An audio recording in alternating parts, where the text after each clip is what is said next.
Je m'appelle Anita Jarjour et je suis chef de mission pour Relations publiques sans frontières. Je suis allée au Burkina Faso en 2013 pour travailler avec la Coalition nationale contre la violence faite aux femmes et aux filles. Lors de cette mission, j'ai eu l'occasion de me rendre à Fadam-Gourma, qui est une ville à quelques heures de route de Ouagadougou, la capitale du Burkina Faso. Rendu à Fadam-Gourma, ma mission plutôt était de recueillir des témoignages au sujet du déploiement de la campagne Nous pouvons contrer la violence faite aux femmes et aux filles. J'ai rencontré des travailleurs sociaux et tout particulièrement un homme d'une trentaine d'années, un homme éduqué, un professionnel de la santé, qui avait participé à une causerie de cette campagne contre la violence faite aux femmes et aux filles.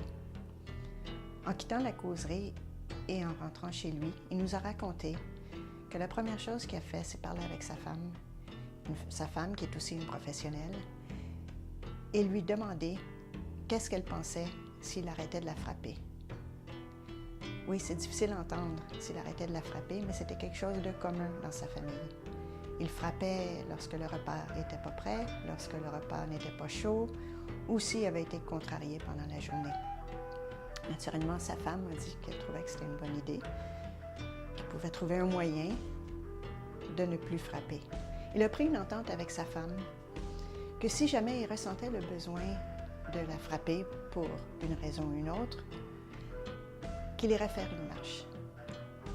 Donc, dès qu'il sentait le besoin ou le réflexe de frapper, il sortait de la maison faire une marche.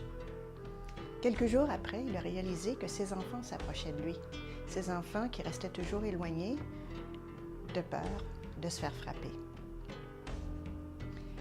Il était très heureux du résultat de l'entente qu'il avait pris avec sa femme, et naturellement sa femme aussi, et ses enfants, et un rapprochement énorme avec sa famille.